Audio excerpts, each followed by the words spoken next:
Good day everyone, I am Rowan Jane Condes and my topic for today is sign language.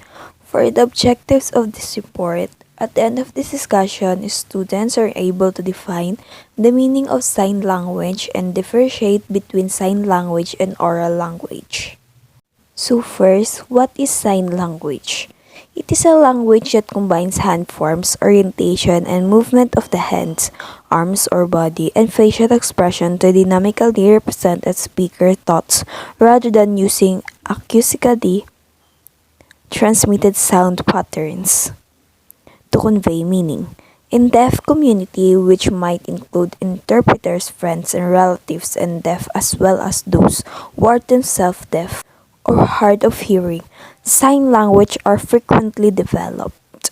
Of course, wherever there are deaf groups, sign language grow.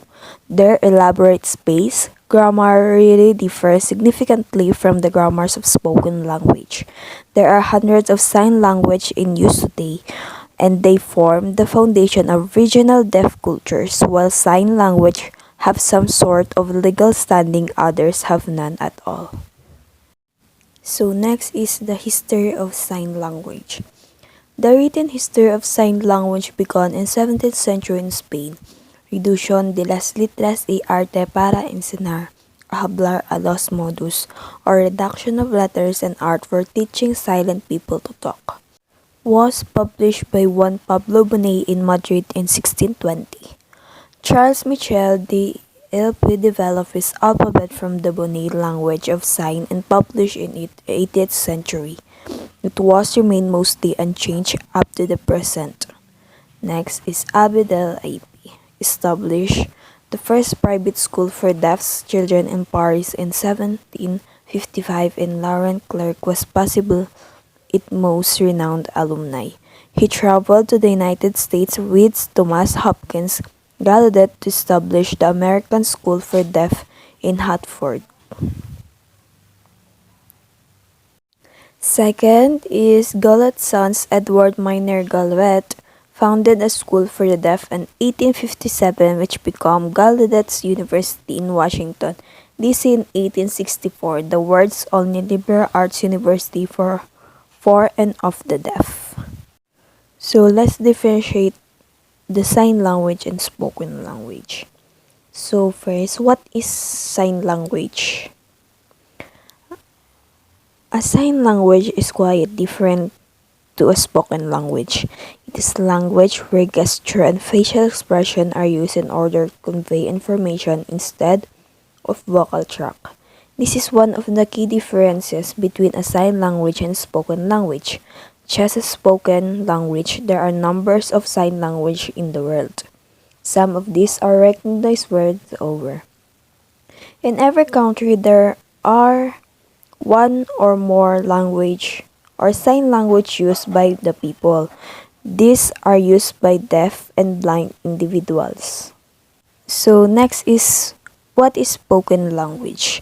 A spoken language can also be considered as an oral language. This is because it uses various sounds patterns to convey a message to another.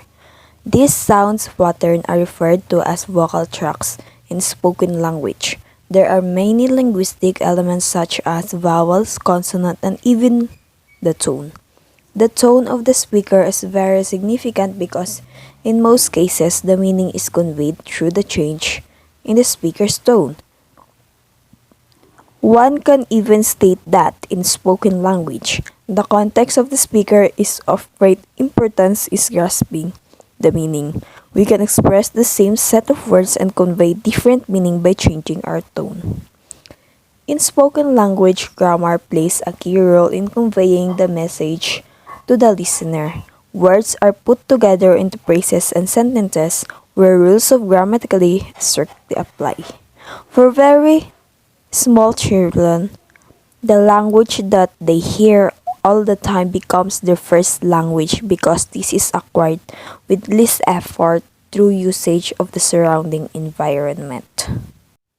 So always remember the difference between sign language and spoken language is the way they convey information. A spoken language can be understood as an auditory and vocal language, While sign language is a language where gesture and facial expression are used in order to convey information. So the definition between sign language and spoken language are: spoken language can be considered as an oral language where vocal strokes are used. And sign language is a language where gesture and facial expressions are used in order to convey information. In messages, in a spoken language, vocal tracks are used to convey a message. In the case of sign language, gesture and facial expression are used for this purpose. Next is importance of grammar. In both spoken and sign language, grammar plays a key role in connecting words into phrases and sentences. In movement use, spoken language use the movement of the vocal tracts and mouth. In sign language, use the movement of hands and face and arms. In nature, both language consists of complex structural elements and can be used to convey information. So let's take a trip around the world to explore sign language and explore their finger alphabets. The journey to communicating globally begins here. First is American Sign Language. Although ASL has the same alphabet as English, American Sign Language is not a subset of English language. American Sign Language is created independently and it has its own linguistic structure. Signs are also not expressed in the same order as words are in English. This is due to unique grammar and visual nature of sign language. American Sign Language is used truly half of a million people in the USA. Next is the Mexican Sign Language. Mexican Sign Language, or Lengua de Señas Mexicana, is different from Spanish using different verbs and word order. The majority of people who use Mexican Sign Language reside in Mexico City, Guadalajara, and Monterrey. Variation in this language is high between age group and religious backgrounds. Next is the Ukrainian Sign Language. Ukrainian Sign Language is derived from the broad family of French Sign Language. It uses a one-hand manual alphabet of 33 signs which make use of the 23 hand shape of USL. Next is the Arabic Sign Language. The Arab Sign Language family is a family of sign language across the Arab Mid-East. Data on this language is somewhat scarce, but a few languages have been distinguished, including Levantine Arabic Sign Language. Next is the Spanish Sign Language. Spanish Sign Language is officially recognized by the Spanish government. It is a native to Spain, except Catalonia and Valencia. Many countries that speak Spanish do not use Spanish Sign Language. Next is French Sign Language. French Sign Language is similar to American Sign Language, since it is the fact that the origin of American Sign Language, but there are minor differences throughout. LSF also has a pretty fascinating history. Next is Japanese Sign Language, or syllabary. The Japanese Sign Language is based on the Japanese alphabet, which is made of phonetic syllables. Japanese Sign Language is known as Nihon Showa in Japan. Next is the British, Australian, and New Zealand Sign Language, or the BANZSL. Sharing a sign language alphabet is British Sign Language, Australian Sign Language, and New Zealand Sign Language. Unlike American Sign Language, these alphabets use two hands instead of one.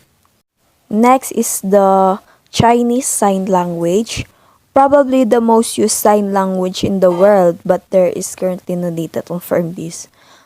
Chinese Sign Language uses the hands to make visual representation of written Chinese characters. The language has been developed since 1950s. For the conclusion, you may read or can read na lang on your own to deeper your understanding about sign language.